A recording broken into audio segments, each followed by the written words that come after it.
Taarifa za ajabu kutoka shirikisho la mpira wa miguu barani Afrika CAF ni kwamba timu ya taifa ya Morocco imetangazwa kuwa mabingwa wapya wa kombe la mataifa huru barani Afrika yani AFCON 2025 baada ya shirikisho la soka CAF kubatilisha matokeo ya awali ya fainali dhidi ya Senegali na kuipa ushindi wa mezani. Awali Senegali ilikuwa imeshinda mechi hiyo kwa bao 1-0 katika fainali iliyochezwa mnamo Januari 18 mjini Rabati nchini Morocco ambako michuano hiyo ilifanyikia. Hata hivyo, mchezo huo ulikumbwa na utata mkubwa baada ya wachezaji wa Senegali kususia kuendelea kucheza wakipinga maamuzi ya mwamuzi, ikiwemo kutolewa kwa penati dakika za mwisho wakati matokeo yakiwa bado 0-0 kabla ya dakika 90 kukamilika. Baada ya kusimama kwa takribani dakika 17 huku hali ya taharuki ikitawala uwanjani kutokana na wachezaji wa Senegali kugoma kuendelea mchezo, lakini baadaye wachezaji wa timu hiyo walirejea kucheza kufuatia kushawishiwa na mshambuliaji wao nyota wa nchi hiyo Senegali yani Sadio Mane. Penati ya Morocco iliyopigwa na Brahim Diaz iliyokolewa na kipa Eduardo Mendy kabla ya Senegali kufunga bao la ushindi kupitia winga wao Pape Gueye katika muda wa nyongeza. Penati ya Morocco iliyopigwa na Brahim Diaz iliyokolewa na kipa Eduardo Mendy kabla ya Senegali kufunga bao la ushindi kupitia kiungo wake Pape Gueye katika muda wa ziada. Hata hivyo, Morocco iliwasilisha rufaa kwa CAF ambayo sasa imekubaliwa katika uamuzi wa kushangaza uliotolewa siku 58 baada ya mechi kutamatika. Bodi ya rufaa ya CAF imesema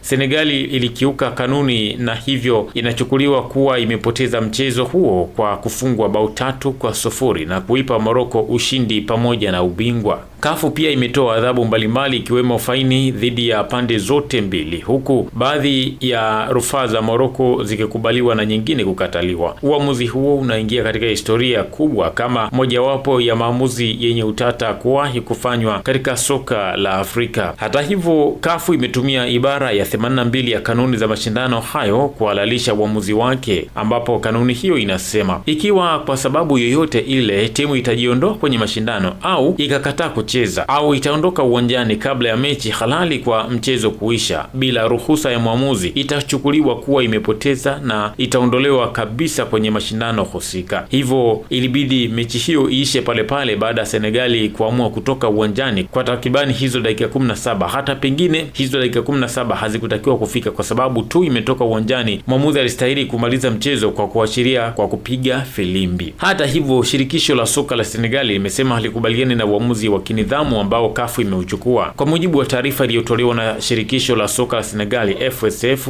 mnamo Machi 17 mwaka huu 2026, imesema wamepokea taarifa ya uamuzi wa bodi ya rufaa ya CAF kwa kesi ya DC 23316. Senegali imesema haikubaliani na uamuzi huo hata kidogo na itakata rufaa ndani ya 7 na 8 zijazo katika mahakama ya usuluhishi wa michezo kimataifa CAS katika ngazi yoyote ya soka ili kupata haki. Imesema shirikisho litafungua rufaa haraka iwezekanavyo kwenye mahakama ya usuluhishi wa michezo CAS kwa ajili ya kujua nini kitatokea. Shirikisho la Senegali linakataa uamuzi usio wa haki, usio wa kawaida na usiokubalika na unaodhalilisha soka la Afrika. Taarifa yake imeeleza na kwamba shirikisho hili litaendelea kutetea haki zao kwa ngazi yoyote ile. Hata hivyo, ghasia zilizuka katika dakika za mwisho za mchezo baada ya mwamuzi na msaidizi wa video wa mwamuzi yani VAR technology kuipa Morocco penati kufuatia madhambi aliyofanyiwa Brahim Diaz. Mchezo huo ulivurugika kwa dakika 17 pekee huku wachezaji wa Senegal wakisusia mechi hiyo na kuondoka uwanjani. Wachezaji wa Senegal walikasirishwa na kitendo cha mwamuzi wakati kupuliza kipenga kuashiria madhambi ndani ya sanduku la Morocco kabla ya Senegal kufunga bao lao. Kwa kuwa mwamuzi alikuwa tayari ameshapuliza kipenga, VAR haikuweza kurejea tukio hilo, jambo ambalo wachezaji na makocha wa Senegal waligoma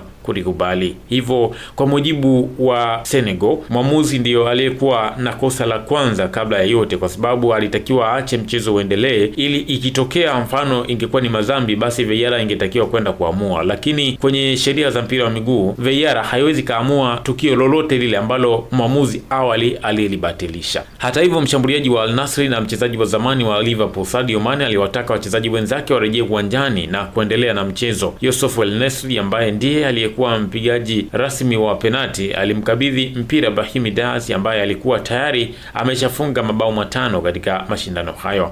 Hata hivyo, akiwa na nafasi ya kuipatia nchi yake taji la kwanza la AFCON baada ya miaka 50, Brahim Diaz alijaribu kupiga penati ya mtindo wa ile ambacho wengi wanaita kitaalamu kuwa ni Panenka, lakini kipa Eduardo Mendy aliudaka mpira huo. Hatimaye Senegal walifanikiwa kufunga bao la ushindi katika muda wa dakika za nyongeza kupitia kiungo Pape Gueye, jambo lilovunja mioyo ya wachezaji na mashabiki wa Morocco. Hata hivyo, shirikisho la mpira wa miguu barani Afrika CAF limetangaza kuwa litakagua mikanda ya video na mchezo huo ili kuchukua hatua zaidi dhidi ya wachezaji na maofisa wengine walioharibu taswira ya mchezo huo dakika za mwisho. Katika taarifa yake wakati wa taarifa ya rufaa, imesema CAF kuwa tunalani tabia zisizokubalika na baadhi ya wachezaji na maofisa wakati wa fainali. CAF haiungi mkono vitendo kama hivyo, hususan vile vinavyowalenga waamuzi na waandaji wa michezo, ilieleza taarifa ya CAF. Hata naye rais wa FIFA yani Infantino aliyekuwepo uwanjani kushuhudia mchezo huo pia alilaani kitendo hicho, akisema kimegubika fainali hiyo. Katika taarifa yake kwa shirikisho la habari la AFP,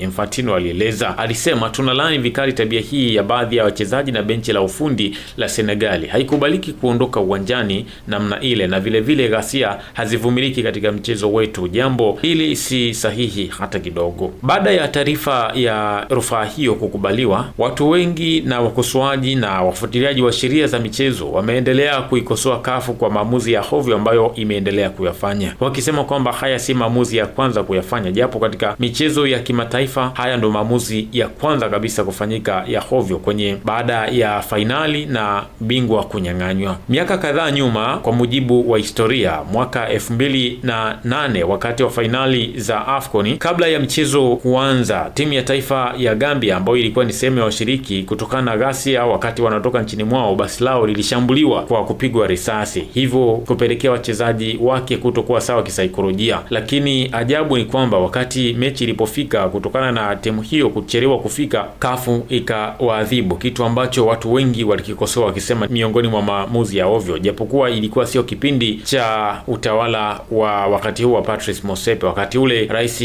wa CAF alikuwa ni Issa Hayatou. Hata hivyo, katika fainali ya ligi ya mabingwa barani Afrika ya mwaka 2018, hali kama hii ilijitokeza baada ya timu ya taifa ya Esperance Sportive de Tunis kupewa ushindi na alama 3 wakati ilikuwa imeshapoteza mchezo, lakini ikakata rufaa na kupewa ushindi huo, na hali ambayo ilitafsiriwa kama sehemu ya maamuzi ya hovyo kuwahi kufanyika. Kwingineko ni mwaka 2024 wakati ambapo Al Ahly walicheza fainali ya ile ambacho wanaita CAF Super Cup dhidi ya Zamalek. Hata hivyo, maamuzi ya hovyo zaidi ambayo yalipelekea mchezo huo kuingia dosari ni baada ya Zamalek kutokubaliana na maamuzi ya mwamuzi, wakaamua kutoka nje ya uwanja, lakini hata hivyo walirejea kuendelea na mchezo, lakini hamna chochote ambacho kilitokea. Hivyo hali hiyo pengine inaweza kusababisha Senegali kuamua kutumia mifano na rejelea za aina hiyo ili kuweza kuwashawishi CAS ili kupata ubingwa wao. Sasa nini kitatokea? Mimi na wewe tuendelee kusubiri. Hii ni Msasa Media, Msasa kisasa zaidi.